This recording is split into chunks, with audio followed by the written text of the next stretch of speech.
네, 오늘은 두 번째 시간으로 전 국립민속박물관장 그리고 전 국립전주박물관장을 지내셨던 천정기 선생님 모셨습니다. 안녕하십니까? 네, 반갑습니다. 반갑습니다. 경기대학교 소송박물관 올 때마다 네, 행복하고 즐겁습니다. 네. 네, 고맙습니다. 오늘 우리 박물관 오시면 요 마지막 종결부에 이렇게 기념품 만들어 가는 네, 코너가 네. 있습니다. 그래서 저희가 호피 아, 문양인데요. 네, 네. 관장님한테 하나 감사합니다. 드리고 네. 시작하겠습니다. 이제 호피 문양을 내가 음, 입었으니까 저 주위에 나쁜 잡기들은 다 물러갔을 것으로 네, 생각이. 네, 고맙습니다. 네. 아마 국립민속박물관장뿐만 아니고 이제 국립전주박물관장까지 이렇게 지내셨는데 박물관하고 특별히 인연을 맺은 계기가 네, 네. 있을까요? 제가 민속학을 공부를 했는데요. 민속학을 졸업하고 난 뒤에 관심 있는 분야가 계속 박물관 음. 쪽이었습니다. 근데 이제 1988년 8월 20일부터 제가 박물관에 처음 출근을 했는데 그때 민속박물관에 서울에 있는 국립민속박물관에 민속학과를 나온 사람이 제가 처음이었습니다. 아, 예, 근데 예. 그 이후로 이제 30년 넘게 연구원, 학예사, 음. 학예관, 가장, 간장 저로선 민속을 공부를 해서 박물관에 근무했던 평생이 음. 영광입니다. 제가 알고 있기로는 이제 박물관장 하시면서 음, 아주 파격적인 네, 전시라고, 뭐 지금은 그렇지 않겠지만 처음 네네, 하실 때는 네네, 그랬을 것 같아요. 뭐 식임전이라든지 네, 청바지전, 네, 또 뭐 소금전, 네. 또 이런 전시도 많이 좀 하셨고, 그다음에 전주박물관장을 하시면서는 이제 맛있는 박물관을 음. 만들겠다 이렇게 말씀을 하셨어요. 뭐 특별한 의도가 있으실까요? 박물관에 가면 경직되어 있죠. 네. 좀 큰 건물에다가 음. 낮은 조명에다가 오독도독하고 거의 어려운 막 이 말들이 많이 음. 용어들이 유물을 설명하고 있는데 저는 우선 박물관이 재미있어야 된다고 음. 생각이 돼요. 공부하는 곳이긴 하지만 음. 재미있어야만 되는데 그 재미있게 하는 방법은 관람객들이 누워서 보기도 하고 그다음에 그 생각지도 못했던 우리 시대의 그 문화 현상들을 가져다 전시를 음. 해야 된다고 생각합니다. 그래서 박물관의 변신은 무죄입니다. 그래서 관람객들이 요구하는 수준으로 박물관은 끊임없이 변해야 된다. 그러기 위해서는 공부하는 곳이기도 하지만 어떨 때는 또 박물관 안에 가면 좋은 식당이 있어서 맛있는 음식을 먹으러 가기도 네. 하고 또 재미가 있어서 놀러 가기도 하는 그런 곳으로 변신해야 되는데 소성박물관은 그런 변신을 끊임없이 하고 계셔서 굉장히 눈여겨보면서 굉장히 응원하고 네, 있습니다. 네, 네, 고맙습니다. 이제 민속학 분야 중에서도 동물 민속학에 네, 네. 이제 자타가 인정하는 권위자이신데 특별하게 이제 이 분야에 음. 관심을 갖게 되신 이유가 있을까요? 어, 지금 봐서는 동물민속이 굉장히 빨리 제가 일찍 30년 전에 네, 네. 공부를 했었는데요. 이제 지금 보니까 이제 사람과 인간의 대척점이 있는 동물이 굉장히 중요한 펫으로 해서 사람과 굉장히 교감도 이루어지고 여러 가지 역할을 네. 하게 되는데요. 제가 처음에 시작할 때만 해도 동물민속 했을 때 음. 뭐 사람 중심으로 하는 민속학이 왜 네, 동물까지 가느냐 동물까지. 했는데 사실은 인류의 대척점에 있는 동물, 음. 식물이 쪼개서 인류를 받아봤을 때 또 새로운 느낌이 있을 것이다. 그래서 오늘 같으면 굉장히 동물 연구가 굉장히 재밌었는데 그때는 처음이었는데 저로서는 굉장히 이 평생을 박물관에 있으면서 음.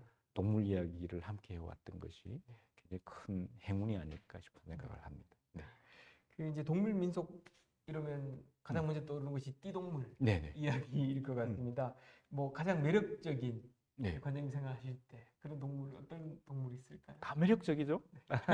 자축이 맺힌 섬이 신유술래 음. 12띠동물이 굉장히 순환하면서 60갑자를 만들어가는데 다 매력적인데 그 가운데는 뭐 지처럼 작은 음. 동물도 음. 있고 그다음에 호랑이야 말처럼 큰 동물도 있고 그다음에 세상에 존재하지 않는 용이라는 네. 상상의 동물도 있고 뭐 다양한 음. 동물들이 이 12지 띠동물을 구성하고 있는데 문제는 이게 이제 고정적으로 있으면 뭐 띠동물이 좋고 나쁘고 돼 있는데 이게 항상 변하거든. 1년을 네, 단위 네, 네, 변화하기 네. 때문에 어떤 띠에 태어난 음. 사람이 더 좋은 띠를 태어났고 못하고 이런 것들은 우리 민속에서는 크게 찾아보기 어렵다. 네, 모든 맞습니다. 띠가 다 예. 상스럽고 그의 수호동물로서 의미가 있다라고 이해하시면 될 것이죠.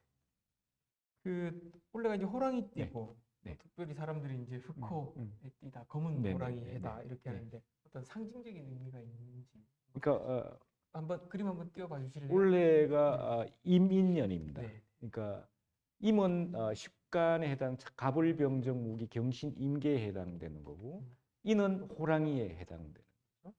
근데 이제 육식갑자 가운데 호랑이띠가 12년마다 오니까 5번 뜹니다. 그래서 갑인년은 푸른 호랑이띠에 해가 되고 병인년은 붉은 호랑이띠가 이렇게 해서 푸른색 호랑이, 그러니까 붉은색 호랑이, 그다음에 무인색은 그 노란색, 그다음에 그 흰색 이렇게 색깔별로 오방색이 순행을 합니다. 그런데 원래 이민년의 임이 물수에 해당되고 검은색에 해당돼요. 그래서 5 오방색의 육식갑자 가운데 동물, 그러니까 호랑이띠 가운데서는 마지막에 해당되는 검은색 호랑이띠 해다. 이렇게 이해하시면 될 것입니다. 네. 네.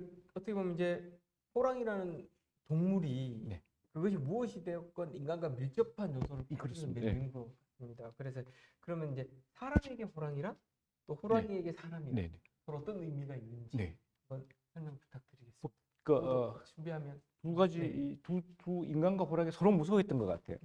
첫 번째 이유는 뭐냐면, 그러니까 동물의 세계에서는 키 큰 동물이 최고 무서운 존재입니다. 네. 근데 사람은 그러니까 2발로 섰기 때문에 키가 굉장히 큽니다. 네. 직립을 하는. 그러니까 앞에서 보는 그 4발 가진 호랑이 입장에서는 키가 크니까 우선 무서운 존재. 네. 그 뒤가 얼마나 큰지 모르니까. 근데 이제 기본적으로 호랑이한테 인간이라는 것은 굉장히 지금처럼 경계, 우리가 호랑이를 경계한 이상으로 호랑이는 사람을 경계의 대상입니다. 그게 또 가서 호랑이 잡아먹잖아요. 그래서 호랑이 먹이의 존재로서 인간을 바라보고 있어요. 그러니까 또 무서움의 대상이 될 수 있고. 그런가 하면 또 반대로 사람한테 호랑이가 많이 잡히잖아요. 그래서 학살자로서 또 의미하게 돼요. 그래서 하여튼 그러니까 사람이 호랑이를 무서워하는 이상으로 호랑이도 사람을 무서워했다. 수가 있고요. 그다음에 사람에게 호랑이는 어떤 존재인가? 우선 뭐 사람을 잡아먹는 살인자이고 포식자에서 무서운 존재. 그런가 하면은 그러니까 호랑이는 무섭고 그 포식자이기 때문에 굉장히 무서운 존재이기 때문에 신적 존재로서 위하기도 합니다. 신앙의 대상이 되기 때문에. 근데 언젠가부터는 하다 보니까 그 호랑이가 별거 아니거든. 그러니까 호랑이를 우습게 표현해서 해악과 그 비웃음의 대상이 되는 존재. 그래서 호랑이와 인간은 서로 경계하고 조심하지만 나름대로 서로 또 함께 공동으로 살아가야 되고. 그러니까 이제 한반도에 호랑이는 사라졌지만 백두산 호랑이가 한반도에 사는 순간 지금까지 인간에 의해서 파괴되던 환경이 다시 살아난다. 호랑이가 한반도에 돌아오는 날 자연 생태계는 완성된다라고 이해할 수 있을 것입니다. 네. 네, 뭐 호랑이가 인간을 어떻게 생각했는지는 네. 사실 우리가 지금 큰 관심을 가질 필요는 없을 것 같고 네. 인간에게 호랑이는 그 무엇이었느냐? 아까 이제 말씀하신 걸 종합해 보면 그 포식자이기도 하지만 또 그 호랑이들을 해악과 풍자의 네네. 대상으로 만들기도 하고 신앙의 대상이기도 네. 하고 그러면 이제 이런 어떤 의식들이 만들어낸 특별한 풍습 내지는 속설 이런 네. 것들이 있다면 소개를 좀 부탁드리겠습니다. 그러니까 호랑이가 사람 입장에서는 그 자연 생태에서 가장 큰 존재이고 네. 가장 무서운 존재, 가장 싸나운 존재이죠. 그러다 보니까 호랑이의 신체적 모든 부분들이 굉장히 중요하게 무서운 걸로 받아들여요. 지금 이제 화면에 아마 저게 호랑이 그 배설물인데, 우리 조상들은 그 호랑이 배설물만 갖다 놓아도 그 농작물을 해치는 고라니라든지 멧돼지라든지 뭐 토끼들이 무서워 도망간다라고 생각했는데 실제로 최근에 뉴질랜드의 동물 생태학자들의 실험에 의하면 그러니까 농작물 근처에 그 호랑이 배설물을 갖다 놨더니만 정말 그 토끼 고라니들이 나타나지 않는다라고 설명합니다. 그래서 우리 옛날에는 호랑이 배설물조차도 하나의 그 약으로 민간 의료의 약으로 사용됐다라고 전해진 정도로 굉장히 귀한 존재로 이야기가 됐죠. 그래서 근데 또 하나는 호랑이가 얼마나 무서웠던지 호랑이한테 물려간 귀신조차도 우리는 무서워. 호식을 당하는 경우가 있는데 요즘 생각하면 아마 뭐 비행기가 떨어질 확률하고 비슷할 텐데 옛날에 호랑이한테 많이 잡혀갔던가 봐요. 특히 태백산 쪽에 가면 지금 화면에 보는 호식장이 있는데 사람이 죽은 무덤입니다. 무덤이 굉장히 독특하죠. 밑에는 큰 돌이 있고 위에는 시루를 엎어 놓았고 그 사이에 시루 구멍에 쇠꼬쟁이를 꽂아 놓은 형태인데요.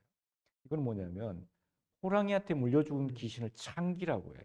연기. 예. 네. 그럼 창기는 얼마나 무섭냐면 그러니까 내가 그 호랑이한테 물려갔는데 내 대신에 다른 사람 또 물려줄게 해야만 자기가 호랑이한테서 벗어날 수가 있는 거죠. 아, 네, 네. 그러니까 호랑이한테 물려간 사람들이 죽은 자리에 그 시신을 수습해서 집에 돌리는 게 아니라 그 무서운 창기가 되었기 때문에 아, 그 자리에서 하장을 하고 그 귀신을 발로 하지 않도록 무거운 돌을 찌르고 그다음에 불에서도 살아남는 시루를 시루. 올리고 네. 그게 또 구멍 속에 나오지 말라 쇠로만 쇠고쟁이를 꽂아놓은 시루 밑바닥에 네네. 구멍이 뚫려 네네. 있으니까 네. 거기를 쇠고. 그래서 여러분도 아마 그 태백산에 그 등산하다 보면 네. 포식장을 볼 수가 있을 정도로 호랑이는 귀처럼 굉장히 그 무서운 존재이고 두려운 존재였기 때문에 아마 이런 풍속이 만들어진 거 아닌가 예. 싶어요. 저희가 이제 전시 준비를 쭉 하다가 네네. 보니까 그 호랑이 관련 설화가 굉장히 많아요. 네네. 네, 그래서 혹시 과장님께서 기억에 남는 독특한 설화가 있다면 소개를 하나 부탁드립니다. 우리 설날 민담에서 가장 많이 등장하는 동물이 바로 호랑이죠. 예. 근데 그 호랑이가 보면 재미있는 게 뭐냐면 우선 호랑이가 지켜주는 존재들이 있습니다. 그러니까 나라를 세웠던 네, 네. 왕건 이성계의 조상, 그다음에 심지어는 견훤까지도 네. 나라를 시조를 지켜주는 존재로 호랑이가 많이 이야기돼요. 두 번째는 효자들한테는 뭐 끊임없이 도와주고 기꺼이 함께하는 효자를 알아보는 존재. 그다음에 의로운 사람을 도와주는 존재. 이처럼 그 호랑이는 굉장히 좋은 존재로서 설날에 등장하는데 또 그 반면에 굉장히 우스꽝스러운 존재로 등장해요. 네. 우리가 가장 많이 알고 있는 게 꽃감이 아이가 우는데 할머니가 호랑이 왔다 해도 안 그치고 결국 꽃감을 내주니까 그쳐버리니까 바깥에 듣고 있는 호랑이는 아유 꽃감이 내보다가 더 무서운가 보다 싶어 도망갔다는 이 호랑이 굉장히 우스꽝스러운 이야기. 이처럼 무섭고 두렵지만 굉장히 우스꽝 해학적인 존재로서 그래서 아마 이 호랑이에 관련 이야기만 스토리텔링에도 아마 미래 이야기거리도 있고 새로운 그러니까 문화적 컨텐츠로 많이 개발할 수 있을 것이 많을 것으로 생각이 됩니다. 이제 뭐 박물관에 오래 계셨으니까요. 또 이제 한번 그 민속 유물 중에서 네. 이 호랑이와 관련돼 있는 것이 몇 가지 저희가 이제 사진을 네. 준비했거든요. 한번 보시면서 설명을 좀 부탁드릴게요. 사진 한번 볼까요? 네. 호족반 아까 보였는 것 네, 같은데요. 네. 잠시만요. 어, 예, 지금 요거 네, 한번 호족반인데 보여주세요. 그 반은 다리가 어떻게 생겼냐에 따라서 호족반도 있고 구족반도 있습니다. 그러니까 개다리 소반, 그다음에 그 호랑이 소반이라고 있는데 저기 보면 그 외반되어 있죠. 그 호랑이에 걸어갈 때 보면 발이 이 바깥으로 외반되어 있습니다. 그래서 저걸 이제 호족산이라고 하는데요. 우리 생활 문화 속에서 많이 들어와 있는 모습을 볼 수가 있습니다. 그다음에 두 번째 유물은 이게 이제 쌍호 흉배라고 하는데요. 옛날에 이제 특히 무관들이 간복을 입으면 앞에 가슴과 뒤 등에 이 장식을 하게 되는데 호랑이가 무의 상징, 용맹의 상징이어서 호랑이 두 마리가 있는데요. 보통 이제 한 마리 또는 두 마리가 있는데 두 마리는 굉장히 그 배슬이 높은 당상간 이상의 그 무관들이 있었던 복식 가운데 하나라고 보시면 될 것입니다. 저 재밌는 유물인데요. 네. 저기 좀 하얗게 털이 올라가 있는데 저게 호립이라고 해서 호랑이 수염입니다. 그래서 민간 신앙에서는 호랑이 수염을 눈 위에 갖다 붙이면 어떤 사람의 전생, 현생, 미래가 다 보인다고 해서 무당들이 굿할 때 저 호수를 많이 하는데요. 그러니까 또 무관들도 저런 모습을 하고, 그러니까 호랑이에서 가장 중요한 그 부분이 바로 호랑이 수염인데요. 그 수염으로 이렇게 위엄과 그다음에 종교적인 의미로서 설명했던 그런 주립 호수입니다. 굉장히 귀엽죠?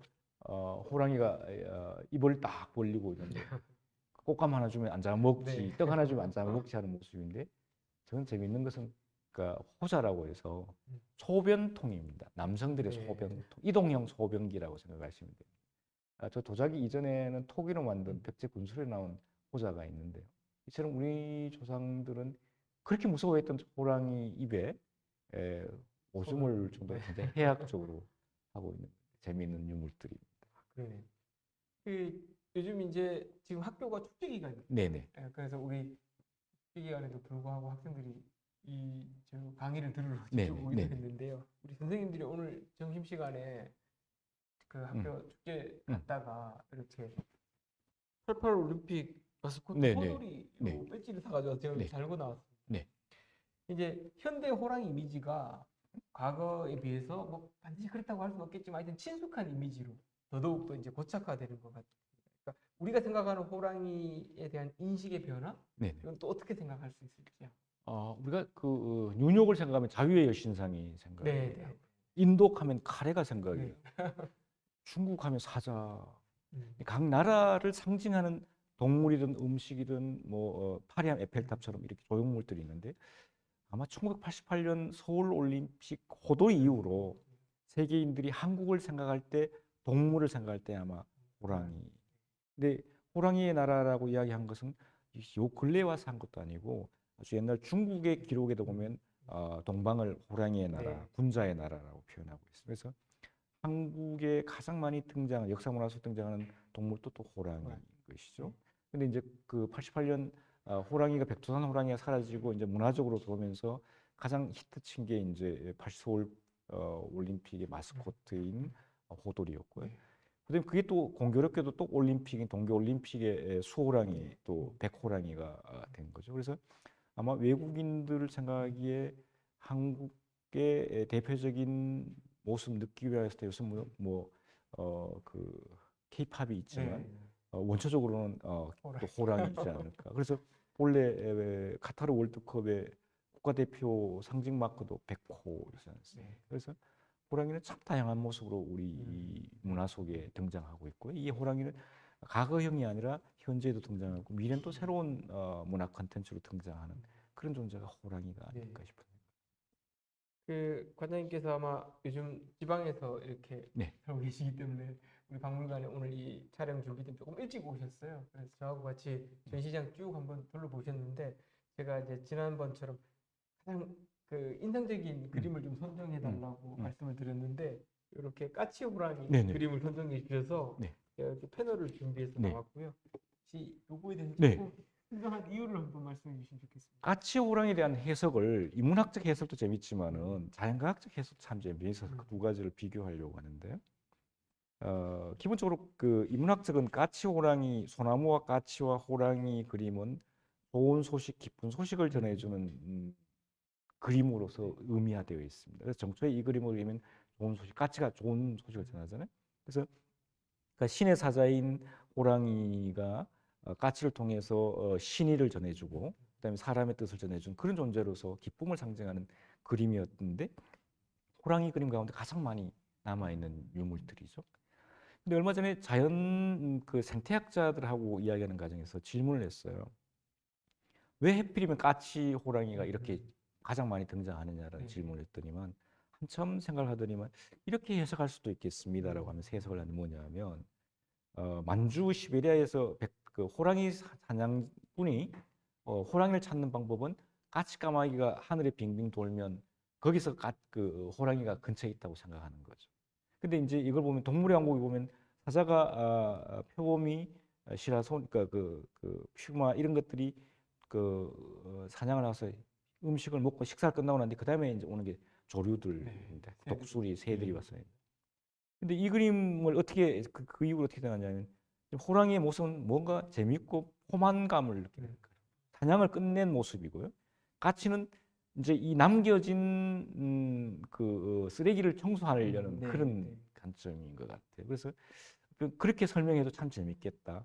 그럼 왜 하필이면 시베리아 내지는 백두산 호랑이 다양한 수종의 나무가 있는데 이렇게 그 소나무냐라고 했더니만 그러니까 키 큰 나무와 키 작은 나무 중간 크기가 있는데 키 큰 나무와 키 작은 나무에는 그러니까 겨울에 시베리아 호랑이 눈 속에 사는데 굉장히 많이 눈이 쌓인답니다. 이동하기가 힘든답니다. 그러니까 중간 크기의 솔숲 사거리로 다니면 굉장히 쉽게 눈에 안 빠지고 다닐 수 있다. 그래서 이제 이 이야기를 제가 설명해 드린 것은 인문학적 해석과 자연과학적 해석이 함께 모이면 또 새로운 문화적 상상력을 만들어 간다. 이 뒤에 그림도 마찬가지인 것이죠. 표범과 호랑이는 절대 합의될 수 없는데 이 표범 호랑이 가족 그림은 서로 결혼해서 새끼까지 놓는 그래서 이것이 그러니까 생물학자 입장에서 봤을 때 굉장히 그 불편할 수도 있지만 네.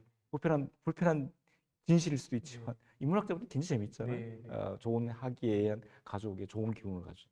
그러니까 우리가 특히 동물 그림과 동물과 관련된 이야기를 할 때 이런 인문과학적 지식과 자연과학적 지식을 결합한 해석을 동시에 했을 때 굉장히 재밌는 이야기들을 많이 찾아볼 수가 있을 것입니다. 그리고 이제 융합적인 네네, 접근을 네, 할 수 그렇습니다. 있습니다. 네. 한번 제가 이제 질문을 좀 받고 싶은데요. 예, 현장에서 혹시 아까 질문 하시는 분 한번 하시면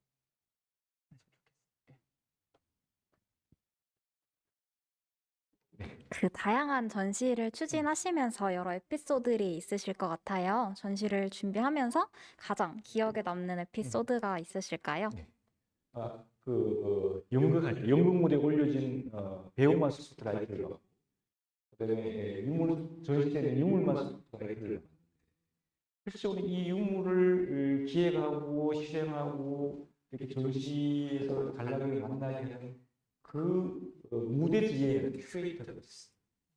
이분들의 노고로움을 뭐좀 생각하면서 전시를 그러니까 이 전시장 이 유물을 왜 여기에 배치했을까?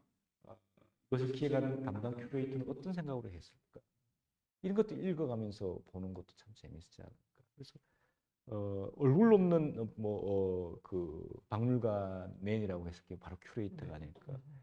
그 박물관의 주인공은 유물이기 때문에 그렇습니다. 그래서 나중에 이제 앞으로 박물관 전시 볼 때 왜 어떤 느낌으로 이렇게 했지? 한 것도 고민해 볼 필요가 있는 것 같고 또 재밌는 것은 이번 전시에 이 유물이 아마 관람객들 가장 인기가 있을 것이다 하고 딱 야심차게 전시를 했는데 관람객 전부 외면해버리고 저 구석에 있는 아무것도 아닌 건데 관심을 갖고 근데 이제 이게 오래되다 보면 이제 그 큐레이터의 기획의 관점과 전시 관람자의 이걸 매칭하는 게 하다 보면 있는데 그래서 아까 내가 유물 두 가지를 꺼내서 보여드렸듯이 설명했듯이 여러분도 이번 전시를 보면서 각자 좋아하는 유물들이 달리 있을 것이고요.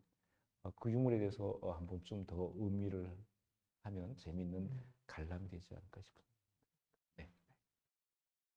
오늘 이제 라이브 클래스 두 번째 시간이었습니다. 호랑이 이야기로 변화하다. 네, 오늘 좋은 말씀 많이 해주셨는데요. 정 과장님한테 박수 한번 부탁드리겠습니다. 네. 감사드리고요. 또 이제 다음 기회에 한번 뵙기로 하겠습니다. 네. 그리고 또 안내 말씀을 한번 드려야 될 것 같아요. 다음 주 수요일 10월 5일 오후 5시고요. 호랑이 빛나게 변하다. 그래서 우리 박물관에 지금 함께 전시하고 있는 현대 작가죠. 백재중 선생님 모시고 다시 찾아뵙도록 하겠습니다. 많은 소감 부탁드리겠습니다. 오늘 마치겠습니다. 감사합니다.